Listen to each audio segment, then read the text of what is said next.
उत्तर प्रदेश के ग्रामों से इस वक्त एक बड़ी हलचल की खबर सामने आ रही है।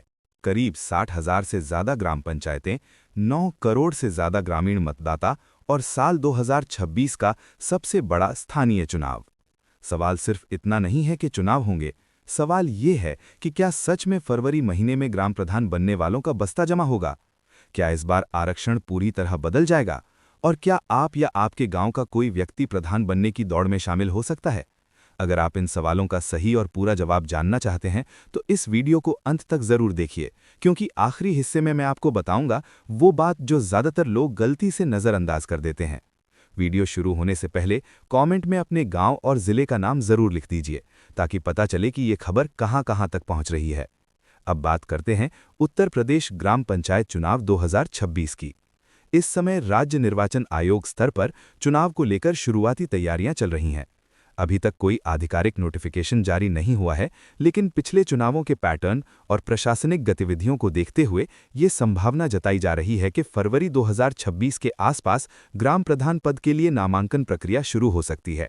यही वजह है कि सोशल मीडिया पर फरवरी में बस्ता जमा जैसी खबरें तेजी से वायरल हो रही हैं। ग्राम पंचायत चुनाव केवल एक पद का चुनाव नहीं होता। ग्राम प्रधान वो व्यक्ति होता है जो पूरे गांव का प्रतिनिधित्व करता है। गांव में सड़क बनेगी या नहीं, नल से पानी आएगा या नहीं, प्रधानमंत्री आवास मिलेगा या नहीं, मनरेगा का काम चलेगा या नहीं, इन सभी का सीधा असर प्रधान की भूमिका पर पड़ता है। इसीलिए ग्राम प्रधान का चुनाव हर गांव के लिए बेहद अहम होता है। आपके हिसाब से ग्राम प्रधान की सबसे बड़ी ताकत क्या होती है? कमेंट में जरूर लिखिए।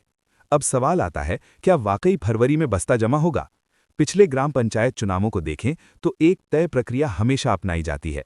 सबसे पहले गांवों की आरक्षण सूची तैयार होती है, इसके बाद पंचायतों और वार्डों का परिसीमन किया जाता है, फिर नामांकन की तारीख तय होती है, उसके बाद मतदान और मतगणना होती है। अगर जनवरी के अंत तक आरक्षण और परिसीमन की प्रक्रिया पूरी हो जाती है तो फरवरी में नामांकन शुरू होना पूरी तरह संभव माना जा रहा है। लेकिन यहीं पर सबसे बड़ा खतरा भी है। बहुत से लोग बिना आधिकारिक सूचना के पोस्टर छपवा लेते हैं, बैनर लगवा देते हैं और प्रचार शुरू कर देते हैं, जबकि बाद में पता चलता है कि उनके गांव का आरक्षण बदल गया या सीट महिला हो गई या पंचायत का क्षेत्र ही अलग कर दिया गया। क्या आपके गांव में पिछली बार आरक्षण बदला था? हाँ या नहीं, कमेंट में जरूर बताइए। उत्तर प्रदेश में ग्राम पंचायत चुनाव में आरक्षण का बहुत बड़ा रोल होता है। अनुसूचित जाति, अनुसूचित जनजाति, पिछड़ा वर्ग, सामान्य वर्ग और महिला आरक्षण हर 5 साल में रोटेशन के आधार पर बदलता है।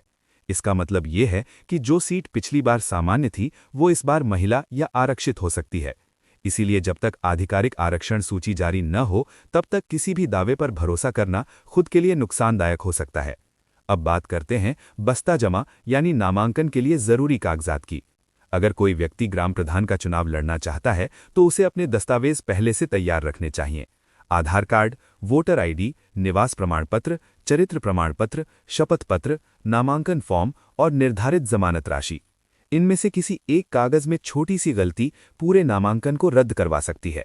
अगर आज ही चुनाव हो जाए तो क्या आप ग्राम प्रधान का चुनाव लड़ेंगे? कमेंट में जरूर लिखिए।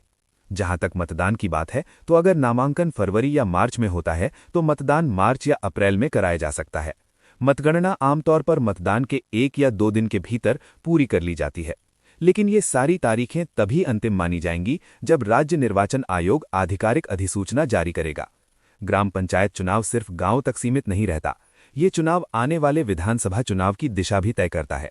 इसीलिए सभी बड़ी राजनीतिक पार्टियां सीधे या परोक्ष रूप से इन चुनावों में रुचि लेती हैं।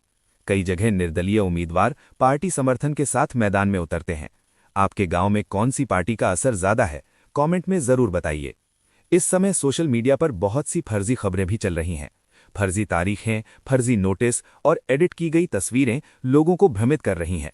हम आपको साफ तौर पर बताते हैं कि जब तक राज्य निर्वाचन आयोग या जिला पंचायत राज कार्यालय की ओर से सूचना न आए तब तक किसी भी खबर को अंतिम न माने। अब अंत में सबसे जरूरी बात, अधिकांश लोग चुनाव से पहले ही खुद को उम्मीदवार घोषित कर देते हैं। इससे न सिर्फ आचार संहिता का खतरा रहता है, बल्कि विरोधियों को शिकायत का मौका भी मिल जाता है। इसीलिए समझदारी इसी में है कि अभी सिर्फ तैयारी करें, रणनीति बनाएं और आधिकारिक घोषणा का इंतजार करें। जहां तक मतदान की बात है तो अगर नामांकन फरवरी या मार्च में होता है तो मतदान मार्च या अप्रैल में कराया जा सकता है। मतगणना आमतौर पर मतदान के 1 या 2 दिन के भीतर पूरी कर ली जाती है, लेकिन ये सारी तारीखें तभी अंतिम मानी जाएंगी जब राज्य निर्वाचन आयोग आधिकारिक अधिसूचना जारी करेगा। ग्राम पंचायत चुनाव सिर्फ गांव तक सीमित नहीं रहता, ये चुनाव आने वाले विधानसभा चुनाव की दिशा भी तय करता है। इसीलिए सभी बड़ी राजनीतिक पार्टियां सीधे या परोक्ष रूप से इन चुनावों में रुचि लेती हैं। कई जगह निर्दलीय उम्मीदवार पार्टी समर्थन के साथ मैदान में उतरते हैं। आपके गांव में कौन सी पार्टी का असर ज्यादा है, कमेंट में जरूर बताइए। इस समय सोशल मीडिया पर बहुत सी फर्जी खबरें भी चल रही हैं। फर्जी तारीखें, फर्जी नोटिस और एडिट की गई तस्वीरें लोगों को भ्रमित कर रही हैं। हम आपको साफ तौर पर बताते हैं कि जब तक राज्य निर्वाचन आयोग या जिला पंचायत राज कार्यालय की ओर से सूचना न आए, तब तक किसी भी खबर को अंतिम न मानें। अब अंत में सबसे जरूरी बात, अधिकांश लोग चुनाव से पहले ही खुद को उम्मीदवार घोषित कर देते हैं। इससे न सिर्फ आचार संहिता का खतरा रहता है, बल्कि विरोधियों को शिकायत का मौका भी मिल जाता है। इसीलिए समझदारी इसी में है कि अभी सिर्फ तैयारी करें, रणनीति बनाएं और आधिकारिक घोषणा का इंतजार करें।